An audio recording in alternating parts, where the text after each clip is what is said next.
I have you loud and clear. Hello. Welcome.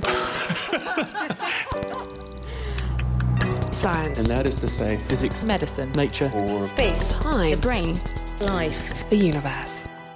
Hello. This week we're filling the gaps in our knowledge of teeth. We'll also meet the microbes in our mouths, and we do an experiment to find out what is best, electric or traditional toothbrush.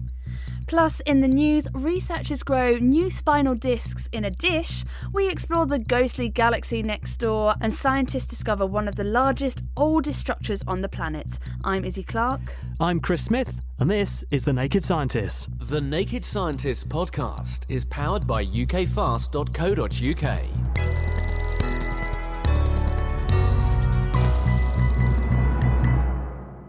About 1 person in 5 suffers with a bad back, and a common culprit is wear and tear to the intervertebral discs that sit between the vertebrae that make up the backbone.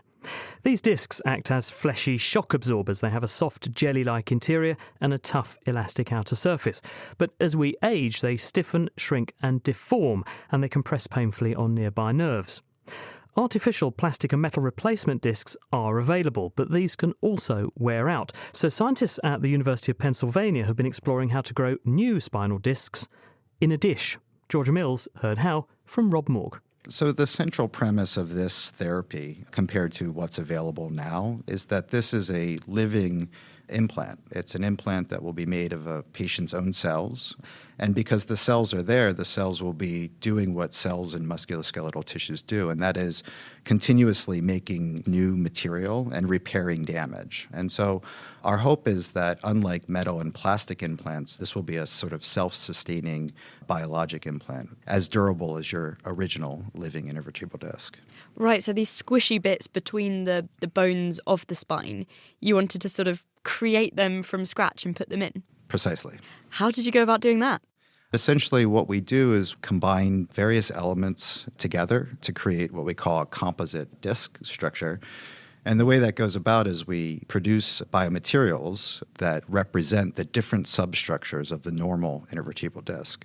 These are materials that are based on hydrogels, so sort of water-swollen networks, sort of like Jell-O.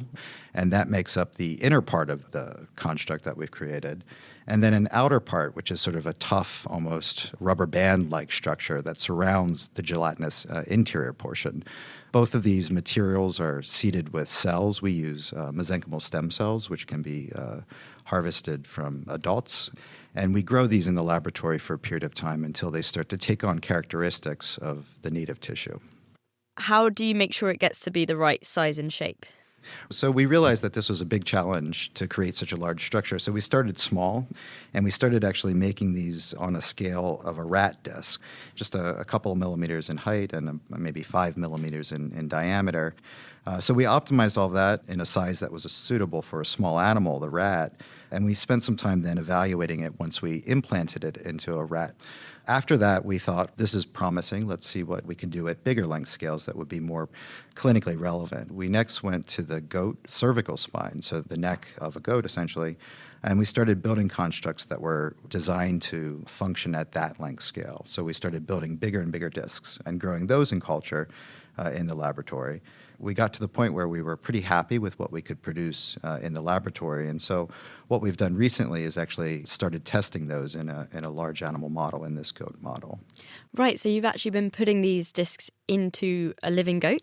That's right, yes. For the last couple of years, we've actually been evaluating how these lab-grown living intervertebral discs function when we put them into a goat cervical spine. Right, and then after the discs have been put in, how did you work out how effective they were?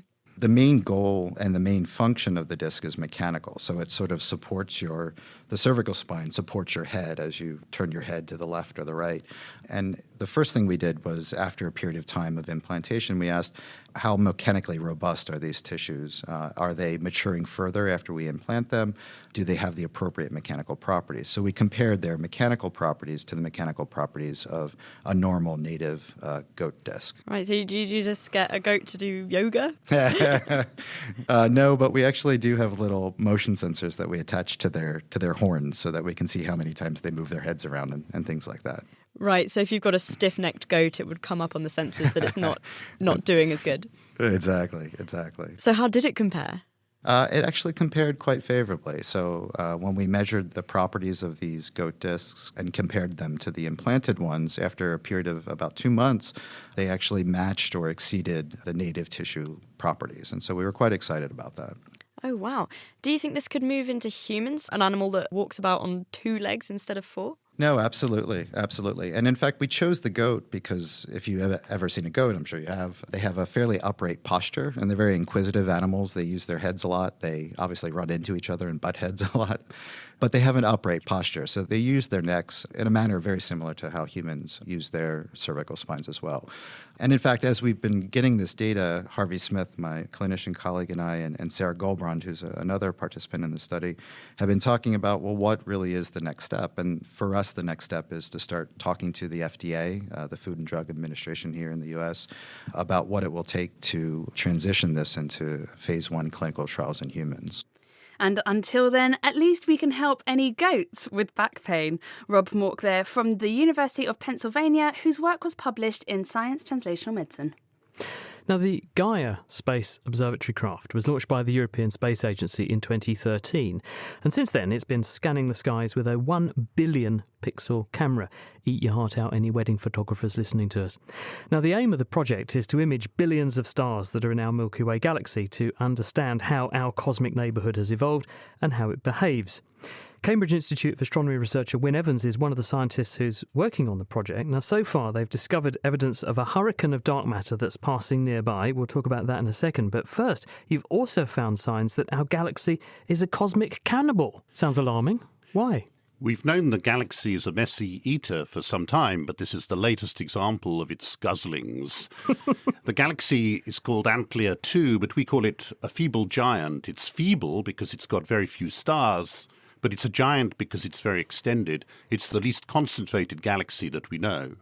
Now, what observations has Gaia made that enable you to know that our Milky Way galaxy ate this other entity back in history, and when did that happen?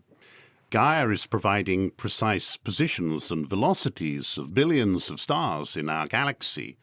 We look for stars that are moving in a coherent way, different from the normal pattern of rotation of stars in the Milky Way disk.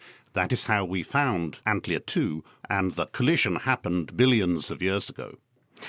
In other words, we've got this cloud, for want of a better word, of stars which are doing their own thing, and you can see that they're moving in a trajectory that's slightly different than what we can really see as native stars to the Milky Way. And so that tells you that those have obviously come in with their own agenda, their own direction, movement, velocity, and that's how you can pick them out and tell that they've been eaten. That's exactly it. The galaxy is a busy place, and there are lots of stars doing lots of things. We're trying to pick out stars that are having a particular dance, a particular way of moving. Now, in its early history, how would the Milky Way have ended up encountering this other galaxy that it then ended up consuming? The Milky Way is a big galaxy. It's a heavy eater, so it pulls in smaller galaxies by its gravitational pull. Antlia 2, or the feeble giant, was just unlucky and fell into the gravitational field of the Milky Way galaxy and was gradually eaten and pulled apart. And the stars that have been incorporated, do they now begin to adopt the same paths as the stars that are native to the Milky Way, or will they continue on some bizarre trajectory and eventually will leave again, or have they been captured indefinitely? They are still intact at the moment, but as the feeble giant falls towards the centre of the Milky Way, it will increasingly be torn apart, and these stars will form part of a diffuse corona around the Milky Way called the stellar halo. Now, when you look at those stars, I presume that one of the other things you can do is to tell quite a lot about them in terms of their size, how developed, how old they are, and what they're burning and how fast. And so that tells you a bit about the history of the galaxy they came from. So what is their history? We can indeed do that. We can, with spectroscopy, measure the metallicity of these stars, which tells us something about the chemical history of the galaxy. It's harder to get ages of stars. That's really tough. So we know that the galaxy is very metal poor, so we do know that it was formed a long time ago, shortly after the Big Bang. Okay, well, that's interesting. And so this tells us, obviously, that a bit about how the patch of space that these galaxies were in and how they were formed in, what that was sort of like, what the arrangements must have been like in the early era of the universe then. Indeed, these are fossils, if you like, akin to the kind of fossils that we find in rocks on the Earth. They're telling us the conditions of the very early universe. And do they actually fit with our models? Because obviously scientists like yourself are designing models of how the universe formed and evolved and is continuing to evolve, and those are only theories. You've got to then apply data like these that you've collected in order to test those theories. So does it look like our models of the early universe are right? Well, Antlia 2 is a very unusual galaxy, and at present we can't fully explain it. It is so diffuse that the backbone of the galaxy, which is formed by the dark matter, must have what is called a core, so as to protect the stars and enable them to remain intact. And that is not currently predicted by our theories of galaxy formation. Oh, good, because that gives you something to go after now, doesn't it? Because if it all fitted all the theories, life would be pretty boring. That's always the case with new data.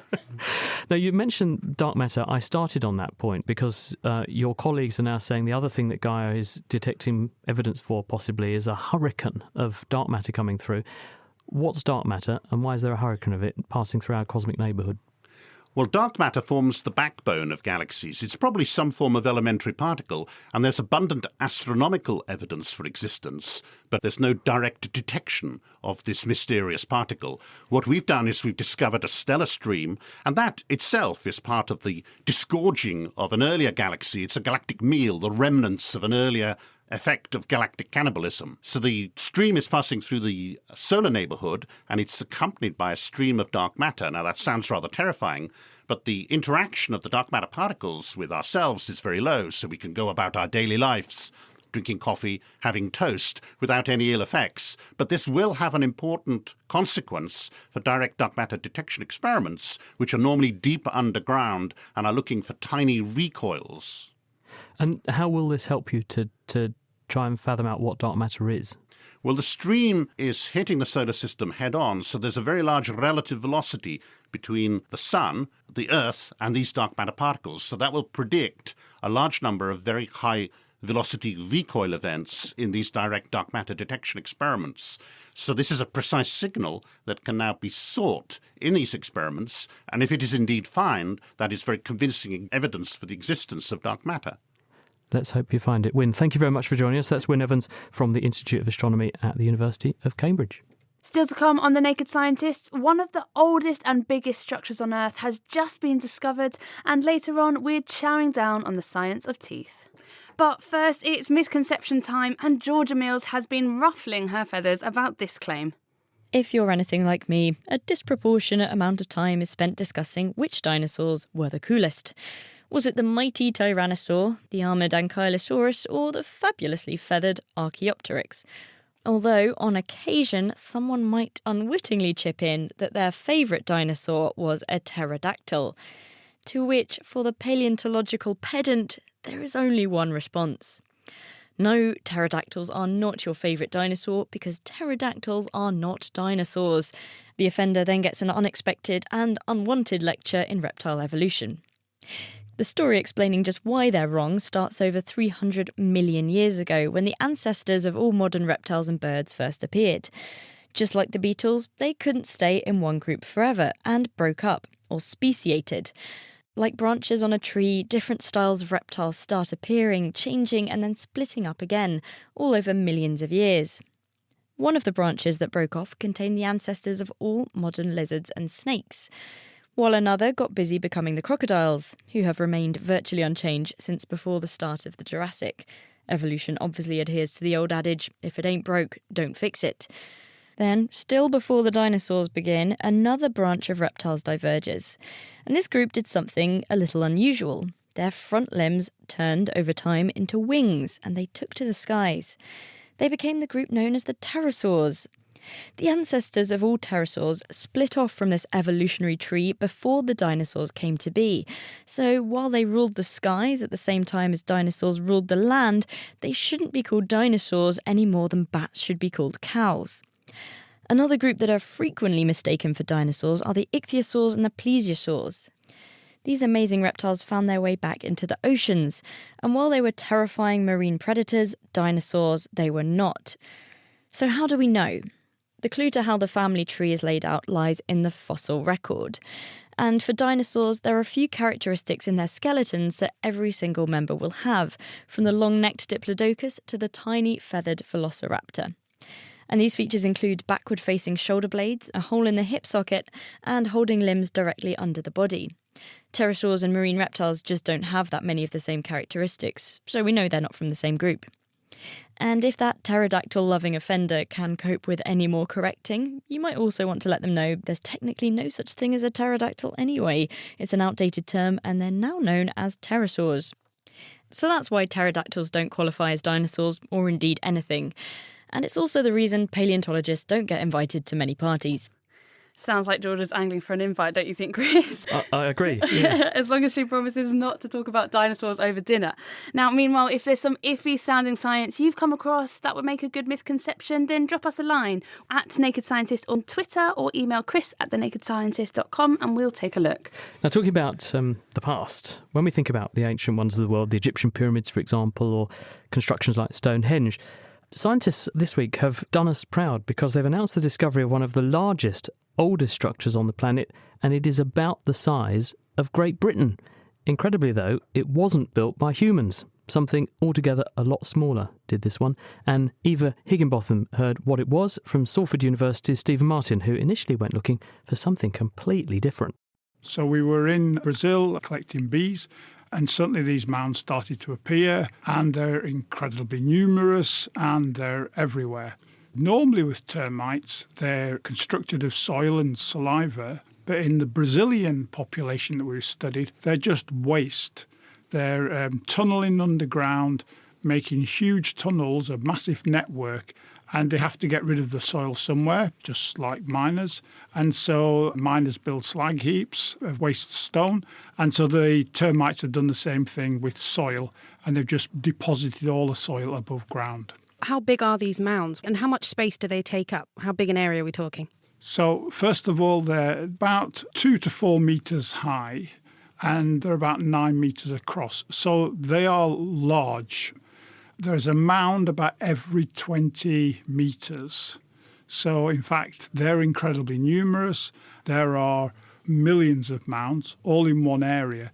The total area we've estimated that they cover is about the size of Great Britain, which is a vast area for any species to build anything. Amazing. How have we managed to miss these mounds so far? You know, how can it be 2018 and we've only just found this area the size of Great Britain? Well, they're sort of hard to miss if you're in the area. So the reason they haven't been found is that they live within the forest because the forest produces the dead leaves, which is what they feed off. The forest is just slightly higher than the mounds. And so even when the leaves have gone, the forest is so dense and thorny, you can't actually see the mounds. So it's just been one of these things where there are very large areas still on this planet where, scientists don't go and study. And so what's so special about these mounds? What's special is the insects still live underneath the mounds in the ground, and the mounds are about 4,000 years old. We think we're the dominant life force on the planet. In fact, we're not. The biomass of social insects, that's ants and termites and some bees and wasps, are actually far greater than all the vertebrates. That's dogs, cats, people, elephants. The big difference is you never get to see them because most of them live in the ground or up in the trees. And here is a really stark example of the activities of a social insect that lives in the ground, but you can see their activities above it. And as people, we've never created a single structure or city anywhere near the size of these. So they're a very dominant force, the social insects. They've been here long before we have, and they'll probably still be here long after we've gone. It's a very poignant thought on which to finish, isn't it? That was Stephen Martin talking about his new paper. He's just published that in Current Biology. And speaking of bugs, if you wanted to go on a journey into the wonderful world of evolution, the London Underground might seem an unlikely place to start. But the tube tunnels have given rise to a surprising evolutionary connection that has nothing to do with trains, because the Underground has its own species of mosquito. Genetically distinct from its above-ground relative, the London Underground mosquito was first documented anecdotally during the Second World War. This story has inspired a new book called Darwin Comes to Town, How the Urban Jungle Drives Evolution. Francesca Fazy took a trip on London Transport to speak to the author, evolutionary biologist Menno Schildhausen. Please mind the gap between the train and the platform. This is Nature gets into every gap. Even here, in the tube's dark tunnels filled with smoke and grime and rushing commuters, evolution is at work. During the Second World War, London's residents used many of the tube line tunnels as makeshift air raid shelters, hiding out with their families as the bombs rained down on their city. But many stories of the horror of this experience were punctuated with mention of an added menace. A particularly aggressive mosquito, the likes of which the families had not been used to in their lives on the surface. Few people paid attention to these accounts, but in the 1990s, a research team found that there was truth to the stories of a sinister underground mosquito. The scientific name is Culex molestus, or sometimes people say Culex pipiens molestus, so they say it's a subspecies of the regular mosquito Culex pipiens, but it is actually quite different, so I prefer to call it a separate species. Menno Schildhausen is an evolutionary biologist at the National Natural History Museum in the Netherlands. It is different from its closest relative, you could say the above-ground mosquito, in three ways. The underground mosquito prefers to bite humans instead of birds, which the above-ground mosquito does. The underground mosquito does not mate in these large mating swarms that you see above ground. The underground mosquito really mates one-on-one in very confined spaces. And also the underground mosquito does not need a blood meal before it can lay its eggs, which the above-ground mosquito does need. So you have three fundamentally different aspects of its life history that have evolved away from the ancestor, which was the above-ground mosquito. In the short time in which humans had developed tunnels and begun inhabiting underground spaces, a whole new species had evolved. One of the cool things, I think, is that in the London Underground, these mosquitoes have not only evolved away from their ancestors above ground, but also mosquitoes in different underground lines are genetically different from each other because they're sort of separated, live in different worlds. And so the mosquitoes in the Circle line are genetically a little bit different from the ones in the Piccadilly line, for example. Like most biologists, he grew up loving the great outdoors, as far away from the effects of people as he could get. But unlike many others, his passion for evolution and studying natural selection has steered him back towards the cranes and cars of the concrete jungle. So much so, in fact, that he has written a book in which he outlines the amazing ways that nature adapts right in front of us in urban environments.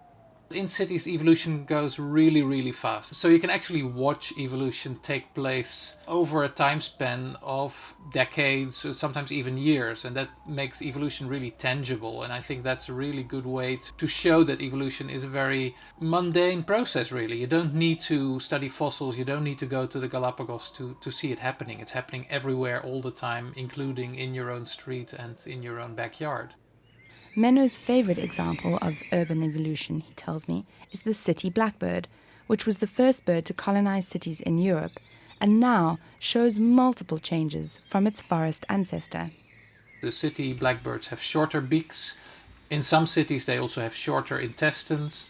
They don't migrate anymore. The forest blackbirds, which still exist, of course, they do migrate away during the winter. The urban blackbirds don't. But when is adaptation evolution? And when is it just learning? Take the famous example of blue tits in the UK, who learned to peck open the milk bottles left outside people's front doors. That was learned behaviour.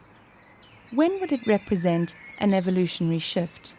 Well, it depends on whether genetics are involved. Of course, there's not a gene for opening the caps of milk bottles, but there are genes for inventiveness, for something called neophilia, so being curious about new things, and also for tolerance towards humans. Those are all things which have a genetic basis. Since 2007, more than half of the world's human population have lived in urban environments. And by 2030, it's believed that a full 10% of land on Earth will be covered by a city of some sort.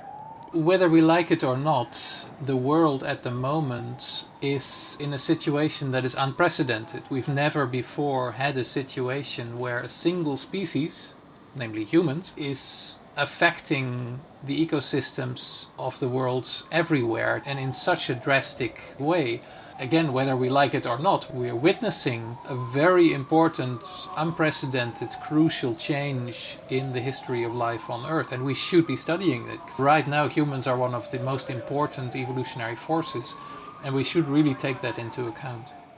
Francesca Fazy reporting there. And if you'd like to find out more about any of the stories we've covered, the transcript and their references can be found on our website, thenakedscientist.com.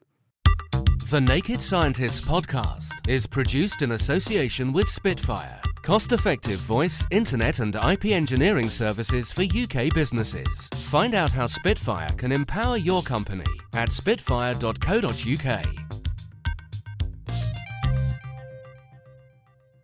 This week on The Naked Scientists, we are talking teeth. Coming up, I visit a team who've got a way to chemically rebuild our teeth. We explore the micro monsters in our mouth, and we'll take a look at the gruesome history of dentistry. But first, open your mind widely, because with us is dentist Nick Williams from Devonshire House Dental Practice. So first of all, Nick, what actually is a tooth? What goes on inside one? Yeah, okay, Chris. So adults have about 32 teeth in our mouths, and they're made up of enamel, which is the hard outer layer, which is about 97% mineral.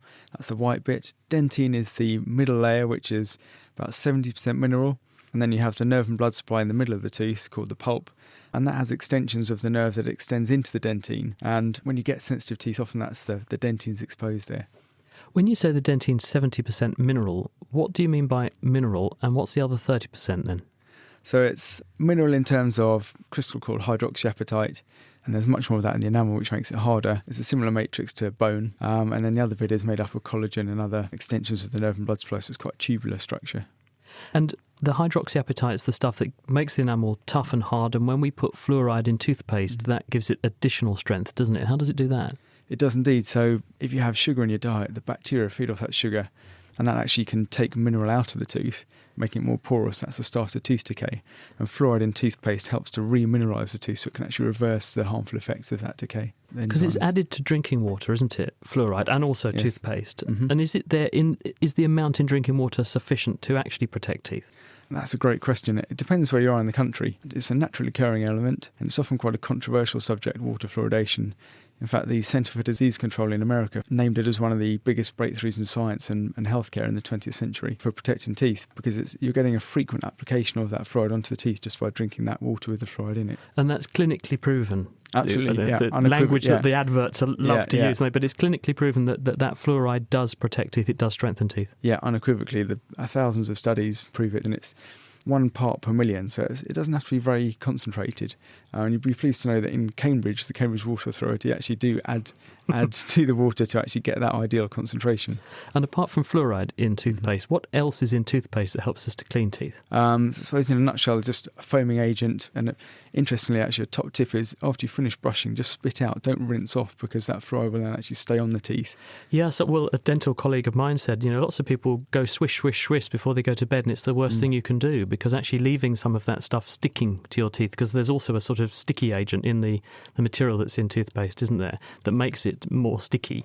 And they said, plonk it on your teeth before you go to bed and leave it on, because it will help to strengthen teeth overnight. Definitely, especially if you've got sensitive teeth as well. You can apply some sensitive toothpaste on the neck of the tooth, and that will help to reduce that sensitivity. Now, in terms of actually cleaning, physically using toothpaste, what's best in the battle of the brushes? Electric, or traditional manual toothbrush? What's the best way to clean teeth? I would tend to recommend electric toothbrushing over manual brushing. The aim of the game is still the same, but results are generally better with an electric toothbrush. We're going to run a little test here, aren't we? Yeah, we've found science. you a victim. Hello, Eva. Hello. Welcome. Hi. Eva is our Naked Scientist intern at the moment. She's actually a PhD student studying how the brain develops, so we thought actually she'd put her mouth where her money is this week. Yes. And tell us what you've done in the name of science today. So today I have not brushed my teeth or used mouthwash or any other agent like that. So I brushed my teeth last night and then I haven't brushed them this morning or any other point during the day. So that's every what I've done. dentist listening to this is now shuddering, Nick. But this is all in the name of science. So you've also eaten a disclosing tablet that will show us where the muck is. Yes, I have. Yeah, I just chewed that up a few minutes ago. And this binds to plaque, which is the stuff that coats your teeth and shows where the bacteria are. So Eva now has a blue mouth, Nick. So what do you want her to do? Excellent. Well, it's a really helpful sort of visual aid to help with brushing. It's something we use a lot with patients. So what I'd like you to do is if you can split your mouth into left and right, and if you brush your right-hand side with your manual toothbrush, then the left-hand side with the electric toothbrush, and then we'll see what the results are. Great. And we'll leave Eva doing that while we listen to the next bit of the programme. We'll come back to you in a second, Eva, once you've cleaned thoroughly. If you want to see what her mouth looks like at the moment, we've actually got a very nice picture of a blue mouth. It's certainly very colourful, so thanks, Eva. I'm interested to see where this goes because I have to admit I use a manual toothbrush and I think I'm going to be changing very soon. Well, while Eva gets on with that, some of us don't actually particularly enjoy a trip to the dentist. Sorry, Nick. But if you lived a few hundred years ago, it could be a lot worse. I paid a visit to the British Dental Association Museum in London, where curator Rachel Bairstow took me through the horrible history of dentistry. The dentist didn't come about until about 1728. Before then, anybody could give you advice about your teeth or take your teeth out if that was necessary. Perhaps you would go and see the blacksmith if you were in a poor rural community to have your teeth out. Perhaps you would consult the barber surgeon who would also cut your beard as well as extract your teeth. I saw a postcard here at the museum earlier that had a jester sort of surrounded by a crowd and some poor man waiting to have his tooth pulled out. Was it quite, I guess, a form of entertainment almost? Well, I think it could be. Certainly there wasn't a dentist, if you like. There'd be this travelling tooth drawer who would come into town, drum up trade. He's looking for somebody who's had toothache, and he's going to erect this stage in the centre of town, and he's going to whip up the crowd. They're all excited, and he's going to get this tooth out, and he's going to wave it around, and perhaps he's going to pull a maggot out of his pocket and say, this is what's been causing your toothache, because, you know, it was thought that a toothworm living in the tooth was the reason for tooth decay. It would be this great marketplace spectacle. Think of it as ye old Netflix of the 1720s. This entertaining extraction was certainly a last resort for the patient in question. But what do you expect from an era where oral hygiene wasn't a thing? And it wasn't just the poorer communities that were suffering with extreme tooth decay. Let's fast forward a few decades where the wealthy were eating more and more sugar.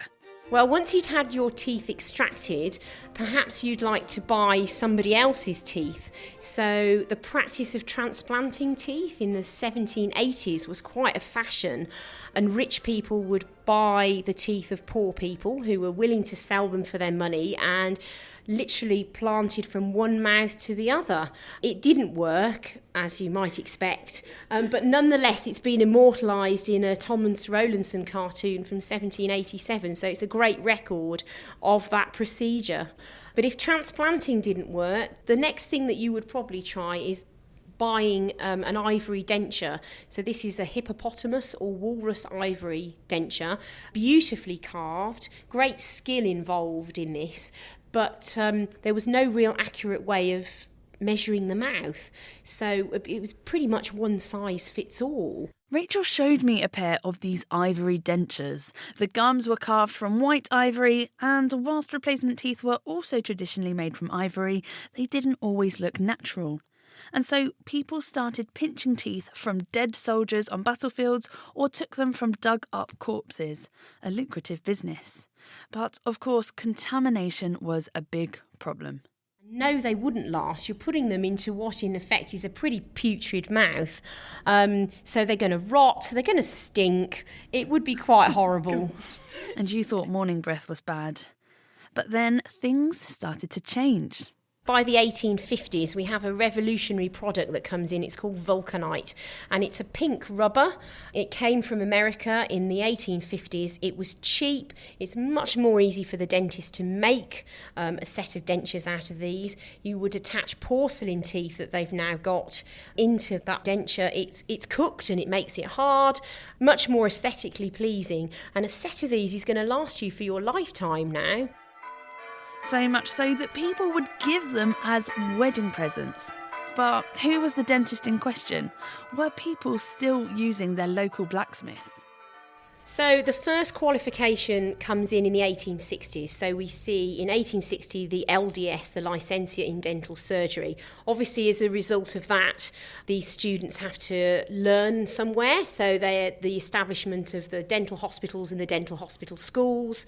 So you're beginning to get the basis of a profession. You've got all this equipment that's coming in the Victorian period. All these manufacturers are starting to make the equipment that the profession needs. So that's really, really helping. You've got a much more scientific understanding coming on. So it really is a boom time for the dental profession. We've got improved dentures, porcelain teeth, and finally the much-loved dentist drill was invented by a James Morrison in 1878 to prepare teeth for gold fillings. You could achieve 2,000 rotations a minute. So dentists have a very strong right thigh of this generation. Oh yeah. Shall we give it a go? Yeah, let's give it a go. So Rachel is basically, there's a foot pump that spins this mechanic round, which goes up this massive rod and then is attached to a drill which has a little mechanism at the bottom which just spins round and round and round, and this is the drill that would eventually get into people's cavities, look at what's going on there. Yeah, so he saw his mother using a sewing machine and he said, I can use that for dentistry. I've certainly heard that in Guy's Hospital in the 1970s, when there were power cuts, if they were in the middle of treatment and there was no electricity, this piece of kit would come out of the cupboard so in order that they could finish it off, and you can control the drill speed, making it a pretty fine piece of kit, really. But what about oral hygiene? Were people cleaning their teeth to almost prevent the need for these? There's one idea that actually soldiers returning from the First World War brought back with them the toothbrush that they had been issued. Arguably, they hadn't used it to clean their teeth during the war, they used it to clean their boots. But nonetheless, it was a toothbrush. It begins at this idea of having a toothbrush in the family, that actually the idea of cleaning your teeth, it's beginning to take root. It's going to take a long time. But actually, you've got the founding of School Dental Society, you've got children's toothbrush clubs, all things that are set up to try and enable people to buy a toothbrush, to bring it into this concept of the home and to clean your teeth once a day. We haven't got to twice a day yet, but once a day, it's a starting point. And actually the importance of oral hygiene, that you can do something yourself as a patient.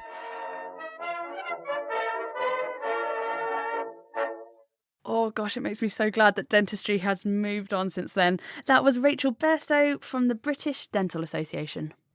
Now, speaking of toothbrushes, we left Eva, our colleague, scrubbing away furiously with an electric toothbrush before we played Izzy's piece there. And now she's moved on to the other half of her mouth and is scrubbing away with a normal manual toothbrush. And you've been very diligent. Are you normally this diligent at home? Well, normally I use an electric toothbrush. You do? I do. So it actually feels a little bit odd to be using a manual. And we asked Eva to eat a tablet which would show where the dirt and muck on her teeth were, having not cleaned her teeth all day. So Nick, who's still with us, Nick's a dentist, what do you see? What's your verdict? First of all, I can see Eva's done a very good job, certainly better than a lot of teenagers that I see.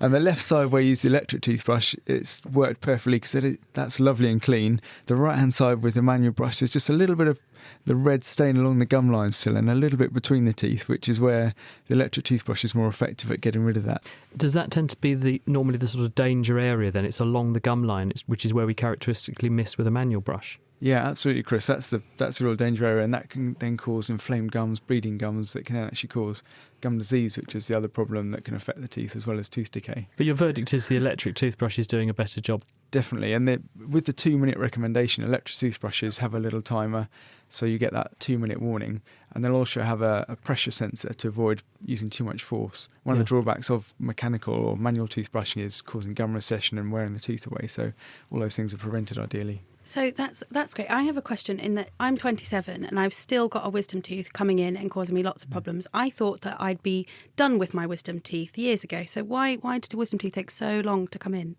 Yeah, that's a great question. We all would normally have a third set of molars, which are the wisdom teeth, and they come through anywhere from sort of late teens, early 20s to late 20s. And I think just now there's often not a lot of room for them. They do cause problems. They used to be taken out a lot more than they are now. And with those teeth being left in, we do tend to find more problems for sure. Thanks, Nick. We'll rejoin you later in the programme for our quickfire dental Q&A. Now, talking of teeth, the reason it's so important to brush teeth properly is all to do with the build-up of a material called plaque, something we saw on Eva's teeth earlier. But what actually is this mysterious material and why does it matter? Well, here to explain is Gordon Ramage. He's from Glasgow Dental School. So, Gordon, what is plaque? Plaque is a collection of microorganisms, bacteria generally, which cooperate with one another, they antagonise one another, and they produce slime, and that slime sticks them to the teeth. So plaque is basically bacterial slime? Yeah, and I think the problem is the Joe public would think about it as bits of food, and I think what we have to try and get the message across is that we have micro monsters in the mouth. And what are these microbes actually eating on? Are they just dining on what we eat? Yeah, absolutely, and I think our diet is hugely important. So I think we know an awful lot about things called streptococci, and we know that when we eat sugary sweets and other products that they turn that sucrose into slime, and that helps them make them even more sticky. And what about actually, because people say that you get this acid attack, so you eat some food, this feeds you, but it also feeds your mouth microbes and they produce this acid surge. Where does the acid come from? Yeah, so because the bacteria are stuck there in the slime, they start to grow, and by growing they produce carbon dioxide, and that makes the acidity go even further down, so the pH goes really low. And once that pH goes really low, below 5.5, then it starts to demineralise the enamel that you talked about earlier. So the bugs are driving the low pH, which then basically starts to erode the enamel and then cause caries and tooth decay. How do the bacteria you have in your mouth actually determine your likelihood of getting tooth decay? If you have bacteria that are better at making more acid more of the time, does that mean you're more prone to more tooth decay than someone who doesn't have that? Well, I think it really comes down to an individual. So we acquire groups of microorganisms when we're born. And somebody, for example, who breastfeeds versus somebody who's born caesarean might have a very different oral microbiome, so the types of organisms in their mouth. And we know quite clearly that that's an implication in how you might then go on to progress to dental decay or gingivitis. So recession of the gum, bleeding of the gums, depending on the types of organisms you as an individual have, will have a real bearing on what you get. Obviously, environmental factors like what you eat are going to play a key role. What about if you snog someone who has rampant tooth decay, but you don't know that? Do you end up picking up their very sort of pro-tooth decaying bacterial flora, and do you then assimilate that into your mouth microbes, and vice versa? Your oral microbiome, or the types of bugs you have in the mouth, are dictated to very early on in your life, and you progress through puberty and so on. They'll change. You may acquire the same bugs the same way as if you shook hands with somebody, but the likelihood of them staying there long term is probably not overly likely, so it's quite difficult to acquire them unless you live with someone and their presence for a long time. That's reassuring. Now, what about actually in the same way that some people like to try to manipulate the bugs that live in their intestines in order to achieve better health, and these are both prebiotic. You eat certain foods that select for better bugs, but you can also take probiotics. You actually ingest certain classes of microorganisms, believing that this may change the spectrum of bugs that live in your gut and this will improve your overall health. Can we do the same thing then for oral bacteria? Could we eat certain things or wash our mouths out with a mouthwash with certain suspensions of bacteria that would change the composition of bugs in the mouth and therefore change our risk of getting dental decay or gum disease? I think the concept is absolutely true. I think the ability to manipulate your microorganisms in the mouth with diet, so prebiotics, is probably more likely than probiotics. So giving live bacteria into your mouth, it's going to be very difficult. And although there's a number of studies that are sort of suggestive that there's changes in your oral health parameters, they're very limited, so the evidence is pretty poor at this point in time. Not to say that it couldn't happen. And I suppose in the same way as we have fecal transplants for helping people with C. diff infection, there is a potential to maybe do oral microbiome transplants. There is a potential there. Sounds promising, doesn't it? Gordon, thank you very much for joining us. That's Gordon Ramage. He's from the University of Glasgow Dental School. We might pick up with him a bit later on in the programme. Izzy? Now, as we've heard, if we don't look after our teeth properly, the enamel that protects our teeth breaks down, and once it's gone, currently it can't be replaced. Now, researchers from Queen Mary University of London may have developed a way around this. They've created a protein that works like a scaffold for enamel. It's just the right shape and has the correct chemical configuration to extract from saliva the chemical building blocks of enamel. It then assembles new enamel in situ, stitching itself into the native tooth material in the process. So you could squirt it into a prepared tooth cavity and it would grow you a new tough enamel coating. Alvaro Mata showed me how.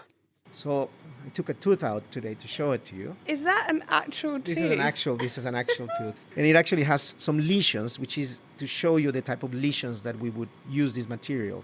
Gosh, there are literally like black holes. Yeah. And is that what fillings actually look like? These are actually fillings. What we are developing is a material that would be implanted instead of these fillings, but that would actually look and behave like enamel. So what we are aiming to do is a material that can grow, it can behave as natural enamel, and can also integrate with the natural tissue. So, say goodbye to fillings. This works by placing a protein onto the tooth that helps connect tissue and arranges itself into a highly ordered structure. And that's important. Enamel is essentially tiny nanocrystals that are locked together, giving it its vital strength. Those developing crystals are then able to capture the calcium and phosphate ions that float around our mouth and keep building and building more crystals till the tooth is repaired. Alvaro led me over to a giant clear box full of Petri dishes and the cavity-ridden teeth in question. At the moment, this all-important process is divided into 2 stages. In the first stage, in this big plastic box, what we have is a control environment where we can assemble this protein material directly on teeth. And that's to make sure the protein has a fighting start in attaching to the tooth and arranging itself in the most structured way possible. Then we take that protein material and we immerse it, we put it inside a solution that is recreating the mouth environment, recreates the conditions of saliva. For the second stage, we took the tooth out of the clear box and placed it into a beaker of watery-looking solution, which mimics the chemistry of our mouths. But I really hoped that this wasn't someone's actual saliva. Yes, exactly. Actually, we're doing experiments with actual saliva, which is, for the moment, we're working with a solution that looks like saliva. And so, it gives us the opportunity to understand how different compositions of that solution can affect the growth of this mineral structure. And so is that just full of, say, like calcium and the phosphates that you need then build up, essentially? Correct. And so we have calcium and phosphate ions. We control the acidity of the environment, which is very important. And in general, the environment that is present in the mouth. And how's it performed? What have you found? Are you happy? Yeah, we have very promising results. So acid resistance is similar to enamel. Its stiffness is not quite that of enamel, but we are getting close to it. The material is integrating with the tissue. The crystals are growing within the coating and also inside of the dentin tubules, inside of the natural tissue. So the integration is also an important goal that we are working on. Gosh, so that looks really promising. So in an ideal world, if that all happens, how would you then, go to your local dentist and say, oh, you know what, my tooth's not feeling so good? How would that work? Yeah, so what we're hoping is to develop a material that the dentist would be able to apply directly on the tooth of patients in an easy way, just like you go now and there are other materials that are being put in our teeth. But in this case, it will be a material made out of these proteins. The first challenge is to be able to do it in an easy way that the dentist can do it in a practical, fast way, directly in the dentist's office. The other challenge is to have it stable so that as soon as you deposit it and you implant it, then you can start talking, you can start drinking, you can start eating, and everything, sort of that active environment of the mouth can take place. But yes, so it already shows promising properties. Well, here's hoping. That was Alvaro Mata from Queen Mary University of London. Still with us is Nick Williams. He's a dentist in Cambridge, and also Gordon Ramage, who is from the dental school at the University of Glasgow. Right, it's quickfire dentistry round, the pair of you. First question for you, Nick. This whole association between gum disease and heart disease, how does that work? So essentially, the plaque bacteria in the mouth can cause inflammation of the gum tissue, which then becomes more porous, really, to the bacteria coming into the body. Your immune system's then trying to fight that off. You've essentially got a chronically inflamed state, which will then trigger all other inflammatory disorders in the body, which heart disease is one of them, the inflammation of the coronary artery, but also rheumatoid arthritis, dementia, diabetes. There are links with all of these diseases. Goodness, it's quite far-reaching then. And Gordon, do we know what microbes are the particular culprits or causative reason why there is this association between poor oral health and heart disease? I think it's more about the functionality of the groups of organisms. So if you have more nitrate-reducing bacteria, then we're sort of healthier. And depending on the composition of those, we can't handle nitrates in our diet, then that has an implication in terms of our whole inflammatory system. And in terms of rheumatoid arthritis, we know absolutely that there's an organism called Porphyromonas gingivalis, a bit like the dinosaurs from earlier, really, that we know that it produces autoantibodies, and that's a driver of rheumatoid arthritis. Oh gosh, right then. And another thing I'd like to know is charcoal toothpaste. This is something that supposedly gives you a dazzling smile. It's the latest craze. Does it actually work? The studies, obviously, most of the studies have been done on conventional fluoride toothpaste. The charcoal toothpaste, again, it's getting people to clean their teeth more, but a lot of their claims are actually unsubstantiated. So, go for fluoride toothpaste. The charcoal can be a bit abrasive, so it can damage the teeth, in fact. Yeah, I wondered if it's actually making your teeth whiter because it's just scratching them down. Yeah, it can be the case. You raised the question of whitening. How does that work? And is that good or bad? Excellent. So, there was a bit of a wave of popularity of veneers, which partly came across from America, perfect white smile. You see a lot of Americans almost like the piano keys teeth. Well, the teeth are quite frankly whiter than my toilet, especially celebrities on television. Is that because they've glued stuff on the front of their teeth? That's not their real tooth I'm looking at. Absolutely, and the generic name for them is porcelain, but yeah, essentially nowadays we would try and whiten the teeth, which is a sort of hydrogen peroxide gel which just releases stains locked into the teeth, and encourage people to combine whitening with adult orthodontics. If the teeth are straighter, they're easier to clean, so it's a win-win. And what's worse, Nick? Sweeties, fruits, crisps, what's the worst thing for our teeth? Certainly high sugar options are best avoided. So sweets, certainly carbonated fizzy drinks that have sugar in. There are also a few which are considered a healthy choice, which can be damaging as well. Dried fruit is one best avoided. Oh, really? Yeah, essentially all the water's been removed from the fruit, and it then becomes very sticky and adheres to the teeth, and it can stay there for some time. Say parents, for example, your child comes home from school, you give them some dried fruit because you think, that's the best thing for them. So what would be a better alternative to dried fruit? Great question. So I think, certainly fresh fruit or raw carrot batons, they're a great option. If your child can eat nuts, they're fantastic as well. What about flossing? We haven't talked about flossing much, have we? Because one dentist put it to me, you don't have to floss all your teeth, just the ones you want to keep. Yeah, perfect message. Yeah, it's certainly something that I do. If you're doing it on alternate days, you're going to be removing a lot more food debris and bacteria from between the teeth, which will help with bad breath. It's the contact points of the teeth where you often see a lot of tooth decay starting. So if you're flossing in that region, certain studies have shown you can reduce tooth decay by 50% with that. And when should we be brushing? In the morning? Should I brush before or after breakfast? Great. So if you're having fruit juice with breakfast, that can soften the enamel. So if you brush after that, you can remove some enamel. So I tend to brush. Is that because it's acidic? Acidic, absolutely. So you get erosion, and then you can brush away the softened tooth structure. But actually, I brush beforehand, and then sugar-free chewing gum after breakfast is excellent. Removing cereals and things that actually will stick to the teeth. If you're pressed for time getting out of the door, you can actually leave that on the teeth. So sugar-free chewing gum in the car, perfect. Now, Nick, have you got a final piece of advice for us? I think the thing to remember is tooth decay is preventable. So really avoid those sugary snacks. And if I could go for a second one, definitely fluoride toothpaste. Get in there twice a day and just brush really well. Well, Nick Williams from Devonshire House, thank you so much. And thank you to all of our other guests this week, Gordon Ramage, Rachel Bairstow and Alvaro Mata. Now, we've just about got time for Question of the Week, where Hannah Lavrence-Schlagelhofer has been sizing up this question. Hiya, it's Dottie from Cambridge here. My question is about dogs. So if you look at a Great Dane and then you look at a Chihuahua, they are so different. Do we know if a Great Dane meeting a Chihuahua recognises it as another dog? I put the question to Dr. Charlotte Duranton, a French researcher specialising in dog behaviour. When you interact with another individual, it is essential to be able to identify them and to know if they belong to your own species or not, so you can adjust your behavior accordingly. Usually, physical criteria can be used. As for most animal species, all individuals are similar in shapes, sizes, proportion, or color. But dogs are different. They are the first domesticated species and have lived in a human environment for at least 15,000 years.